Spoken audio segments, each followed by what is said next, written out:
Hey, what's up, y'all? As some of y'all may know, I went to my TikTok and I asked my audience for a bunch of true and false questions so I can answer them on my YouTube channel. So in this video, I got all of the questions right here and I'm about to give y'all the answers right now. Let's get it. I cannot sleep when I got all this money on top of my head, nigga, go and get at it. Every time that I lay on the bed, just keep thinking back when all I had was a thing. Straight out the basement, ironic cause that's the type of shit that made me an addict. Back to back on the road, worldwide like Beezy, I been out trapping. So I'm gonna get right into the first question. I don't wanna waste nobody's time. And the first question is, true or false? Is selling your own brand on Amazon better than selling other brands like Nike? Now, if most of y'all, if y'all already know me, if you already follow me, you already know the answer to this question. So selling your own brand on Amazon, which is called private label, that's basically what I don't do. And I do retail arbitrage and wholesale, which is the other way that they're saying selling other name brand products like Nike and stuff. All right. Now, obviously my answer is what I do, which is selling name brand products like Nike. That is the better option for me. And that is the better option for most people, especially when you're starting out small, or if you don't want to really start with a large budget, you're just really trying to get your feet wet. If you don't really have good skills in marketing, if you don't really have, you know, things like that, then retail arbitrage and wholesale will be the best option for you. Now, private label is still a good model to do on Amazon. Now, there's many ways to sell on Amazon, many ways to get money from Amazon, and no way is a bad way. If you know what you're doing, then every way is a good way. I always tell people that the reason private label don't work for you is because you have an information gap. You just don't have the information, or maybe you don't have the resources, or maybe you don't have the funds to actually get that going, right? Same thing with retail arbitrage, wholesale. Maybe you don't know what you're doing because you have an information gap. Or same thing with any other business, don't have to be Amazon. If there's something, you know, that doesn't work or something that's not working for you, it's probably because you have an information gap and you don't know how to get the information or where to get the information to or from, my bad. So you don't know where to get the information from to actually solve this problem. So every way is good, but my way, retail arbitrage wholesale, that's like the easiest way to get in. You can get in the fastest. You don't need a big budget to start, and you can really scale up real fast, and you don't have to, like, the return on investment, the returns on your money is real fast. So retail arbitrage wholesale, that's the way to go for me. All right, so let's get into the second question. True or false? Are Amazon FBA sellers responsible for handling customer returns and refunds? Okay, so you said Amazon FBA. All right, so with FBA, there's a difference between FBA and FBM. FBA is if you're shipping all your products to Amazon and then Amazon ships out the products to the customers once the products sell. FBM is when you house the products and you ship out the products to the customer once they sell. Okay, so if you're doing FBM, meaning you shipping the products out to the customer, then yes, you have to handle the refunds, you have to handle returns, you got to handle all of that stuff when it's coming to you shipping out the products directly to the customer. When you're doing FBA, which is what I do mostly 95% FBA, probably more than that. So I do mostly FBA.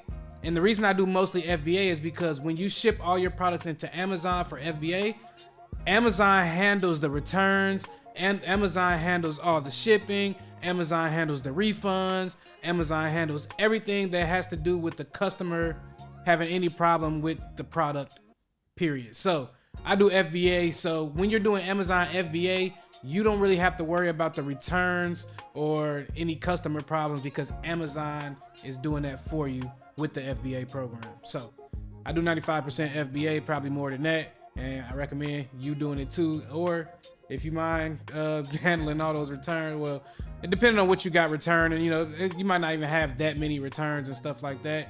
But sometimes you will have a return. Sometimes you will have to deal with the angry customer. Sometimes, you know, things happen. It's business. Things happen in business, period. So if you want to handle that stuff, that's on you. You can do FBM, but I do mostly FBA unless I really, really need to do FBM, which we can talk about in another video. All right, so let's get into the third question. True or false? Are Amazon sellers required to label each product before sending it into the fulfillment center? Okay, So depending on the product that you're selling, you will never know until you actually list the product, until you actually get the product. Well, not really get the product. You can list the product before having it, but before you actually send the product in, Amazon is going to let you know if it requires you to label the product. Amazon will supply you with barcode labels that you print out and you put on products. Now, every product doesn't need an Amazon barcode label, so they will let you know that once you're listing the products. All right, so do they require you to label each product? It really just depends on the product. So yes, if it requires you to label each product, they're gonna tell you that it's required to label each product. If not, then they'll just say you can leave the manufacturer barcode on there. Everything is good. You just send it in how it is. So there we go. Let's answer the next question. Next question, true or false? Is the buy box on Amazon equally accessible to all FBA sellers? So basically what they're asking is, do all FBA sellers get the buy box? Do they all have access to the buy box? For the people who don't know what the buy box is, the buy box is basically when you're on Amazon and you're searching for a product, you're looking, when you're about to add a product to your cart, or when you're about to buy a product where it says add to cart or buy now, that's the buy box. Now, most shoppers on Amazon, they don't go through and look through to see who is selling this product. They just add it to the cart or they just buy now, right? So 90%, 95% of shoppers on Amazon, they just click that buy box. So Amazon rotates the buy box between all FBA sellers only if your price is competitive with the rest of the buy box, with the rest of the FBA sellers. All right, so if the current price for this product is $19.99 and you try to list yours at $49.99, you're probably not gonna get the buy box share. But if your price is also $19.99, or maybe it's $19.98, or maybe it's $20 flat, then Amazon will equally share the buy box with you and the rest of the FBA sellers who are also in a competitive price, basically the best price for the customer.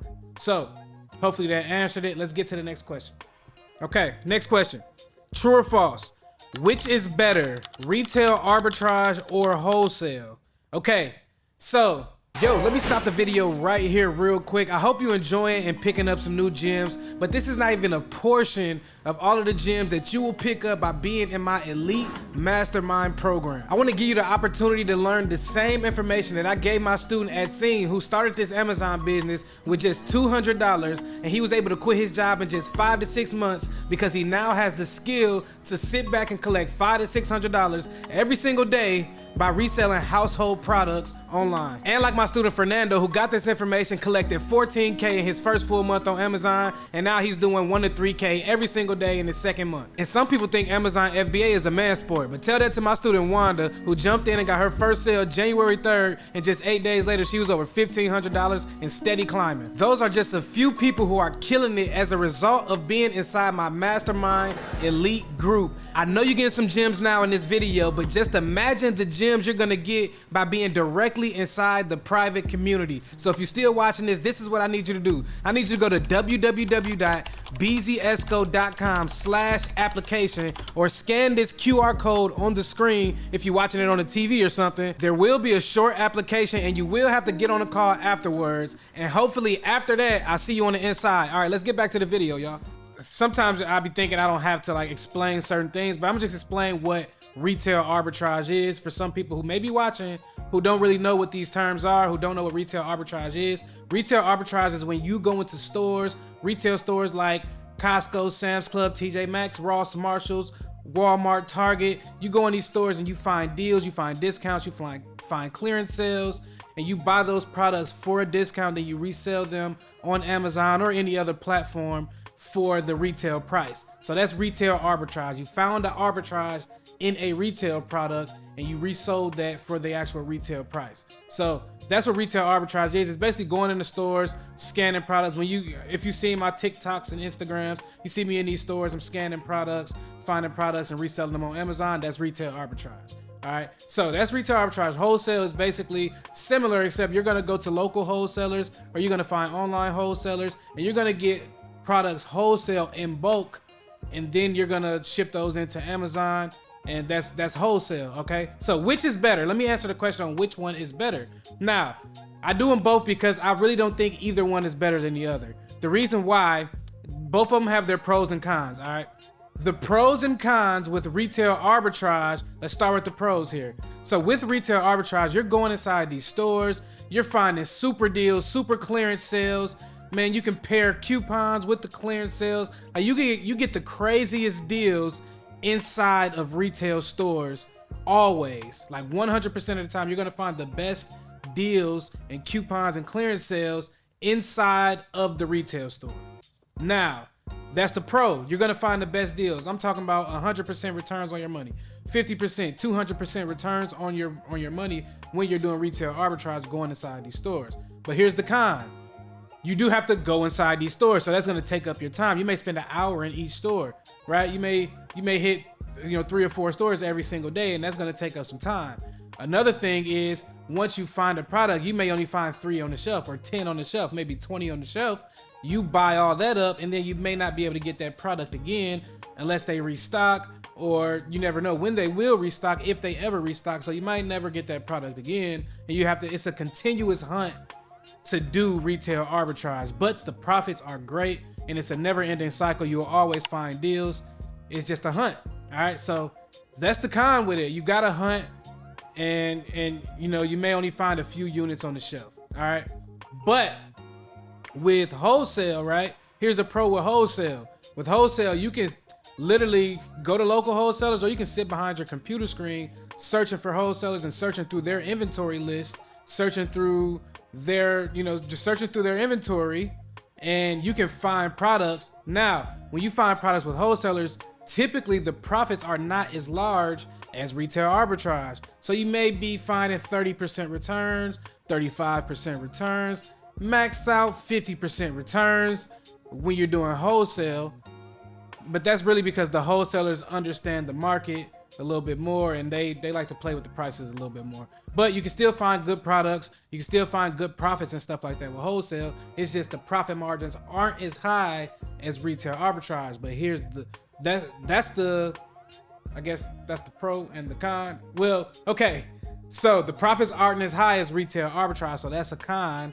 But the pro is you can get these products all day long. So like I said, you can sit behind your computer screen, you don't have to go anywhere. That's a pro. And another reason is once you find a product, you can now buy this product in bulk. You can buy 100 units, 1,000 units. You can buy as many units as you want, because the wholesaler usually has an unlimited supply. And if the wholesaler happens to run out, well, he probably just orders it from the manufacturer, gets more in, and resells more to you. So, I mean, I do them both because there's pros and cons with both, but they're, it's like both of those are like the easiest ways that I think to sell on Amazon. So I like to go both ways. I don't like to really limit myself. I do want to get into private label pretty soon. So, private label is a good way to sell as well. So I do want to get into private label as well, but retail arbitrage and wholesale, I don't really think one is better than the other. I think it's really your preference. Maybe you should do them both. Maybe you should do one. Maybe you should do the other. I don't really know. You have to find your way, find your niche, find your movement, and get going, right? So that's it with that. Let's get to the next question. This one kind of got answered in the last one, but it's a little. We're gonna elaborate a little bit more. True or false? Wholesale typically involves buying products in large quantities. So yes, with wholesale, you do get to buy products in large quantity. Now, here's why that may not be, the move for everybody. Well, the wholesaler may have a minimum order quantity, meaning they want you to order a minimum amount. They may say, hey, my minimum order quantity is $1,000. So you have to spend at least $1,000 each time you shop. Or they may say, hey, my minimum order quantity is 100 units. So you may have to buy 100 units of something every time you shop. And if each unit is, let's say, $8, that may be $800 that you have to spend to even shop, right? So most wholesalers will have a minimum order quantity, if that's going to answer your question. So yeah, most wholesalers will have a minimum order quantity.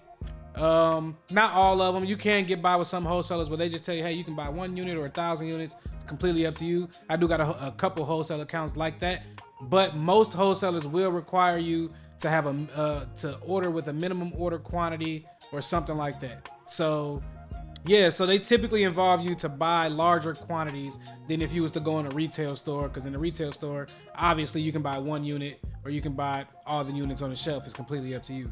But with the wholesaler, they do typically want you to buy more units because they sell in bulk. And with wholesalers, most people don't know, but wholesalers, they don't make a lot of profits. They may only be making a quarter profit, like literally 25 cents profit, 50 cents profit, anywhere up to $1 profit per unit. But that's a lot when you sell 1,000 units to each person, or 10,000 units, and some wholesalers sell 100,000 units a day. And if you're making 50 cents to $1 or 25 cents or whatever that is, and you sell up to 100,000 units a day, then it makes sense, right? So that's why they want you to buy in bulk, because they want to sell in bulk, because they're not making as much money as you. Honestly, you're about to go resell this on Amazon and make way more money than this wholesaler just made off you. So keep that in mind, that wholesalers want you to buy in bulk because they're not really making that much money unless you buy in bulk. So yeah, you do want to most of the time you will have to buy in bulk from the wholesalers, but that is a plus. Just get your money right, get your funding right, get some business credit, and you'll be able to shop at the wholesalers and buy in bulk as well. So let's get to the last question. We're gonna get to one more question and then we're gonna end it here. Let's see. I want to find a good one because I got like 5 questions here, but I really want to find a good one. True or false? Oh yeah, this is a good one. True or false? A high Amazon bestsellers rank, BSR, always indicates a profitable product. Okay, let me read that one more time. A high Amazon bestsellers rank always indicates a profitable product. Is that true or false? Mostly every product on Amazon has a rank, a bestsellers rank, that gives you the number of how good it sells on Amazon. The higher the number, the slower it sells. The lower the number, the faster it sells. So if it ranks number 1, it's top rank. It sells the fastest. If it ranks 1 million, it sells very slow. It's very slow. Now, there's a lot of products on Amazon, millions of products on Amazon. There's hundreds of thousands to millions of products in each category on Amazon. So the higher the bestsellers rank, the slower the product sells. The lower the bestsellers rank, the faster it sells. Here's an example. If the bestsellers rank is 4,000, but there's 4 million products in this category, the clothing category, let's just say there's 4 million products in the clothing category, and this product, for example, is ranked number 4,000. Well, that product is going to sell pretty fast compared to all the other products all the way up to 4 million. So, well, I'm going to get into another question that's actually on here. This was the last question, but I'm going to fall into another question, which is, what is a good sales rank? What is considered a good bestsellers rank? Now, it really depends on the category. It really depends on a lot of things, but typically under 100,000 is a good sales rank. It's an okay selling sales rank. Anything under 100,000 usually sells pretty good.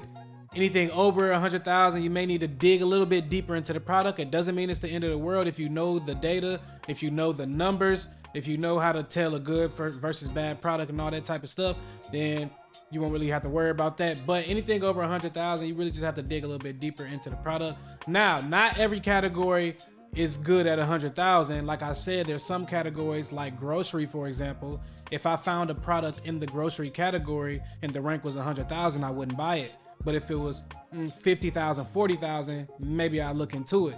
So not every category is good with 100,000. Most categories are, but ones like grocery, not really.